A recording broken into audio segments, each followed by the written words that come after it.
And now we have this patient here in our hospital 2 months after the breakdown occurred. The variety of neurosis which he exhibits is not an unusual one on the battlefield.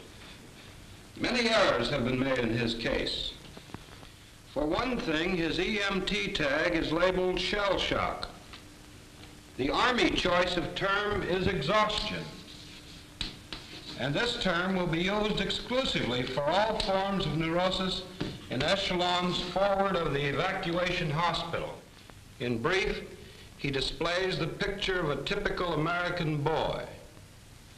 And now he's sick, and unless we do something for him, he may remain sick for an indefinite period of time. Gentlemen, you are not requested to treat these patients. You are directed to do so. You are members of the medical department, and to you is entrusted the care of all the sick. There are no specialists on the battlefield. If you say that you are a surgeon and can handle only the surgically wounded, you have failed in your mission. Out in the mud, you've got to be a medical soldier and meet all comers.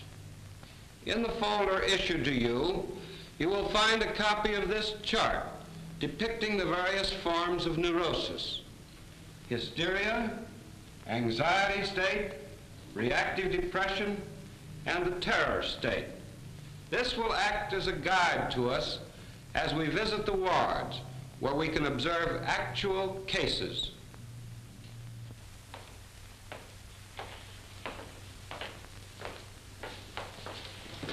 Major, will you take over, please?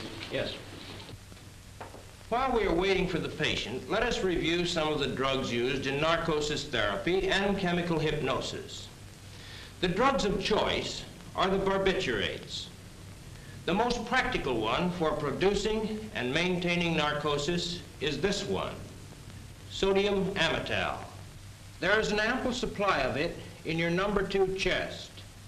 On the average, 9 to 12 grains will produce adequate narcosis for from 7 to 8 hours. When he wakes up, the patient can be fed and taken to the latrine. This dose of amytal may then be repeated, and the narcosis thus continued as long as necessary. Patients with fully developed varieties of combat exhaustion will require a minimum of 24 hours of continuous narcosis. Some will require 48 to 72 hours. A second barbiturate with an action almost identical with that of sodium amytal is nembutal. 4.5 to 6 grains every 7 or 8 hours. You will note that in combat exhaustion, massive doses of these drugs are needed in therapy. A third barbiturate is the familiar drug phenobarbital. Tablets are 1/2 grain. 4.5 grains will usually produce adequate narcosis, but on occasion, 6 grains may be necessary. You can expect sleep for longer periods than with sodium amytal or nembutal. Its action may be estimated at 10 to 12 hours, after which you may proceed as with the first 2 drugs. Another drug available to you is sodium bromide. Its use is suggested only when others cannot be obtained. Dosage is extremely variable. its action is inconstant, and it tends to pile up in the bloodstream so that toxic states may develop.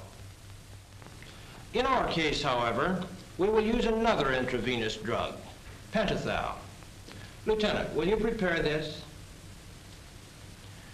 Pentothal is not a good drug for narcosis therapy. It will put your patient to sleep quickly and effectively, but its action is extremely short. For our purposes, the chief value of pentothal is in producing chemical hypnosis, a form of semi-narcosis, or twilight state. Sir, Lieutenant Burke. All packed, Lieutenant? Yes, sir. Ready to leave now. At ease. Now, that's an important job out there, especially right now. I guess you know the tactical situation. Yes, sir. I've just been to S3. Good. The thing I want to go over with you is the fact that those troops up there have been driving hard for a long time now and are beginning to show evidence of combat exhaustion. I want you to catch them before this develops. The prodromal stage is the time to treat these men. Watch for the early signs. The most prominent of these are poor physical coordination, slowing of mental processes, excessive reaction to noise, inability to relax or rest even when there is opportunity, and outbursts of temper over trivial matters. Here, what's the trouble, soldier? I'm fed up with the whole damn thing. Been getting any sleep lately? You can't sleep around here. You have the facilities of sedation and reassurance. Use them. See that he gets a wash, a hot meal, a good night's rest. Such treatment prevents casualties from combat exhaustion, prevents long evacuation, and preserves fighting strength.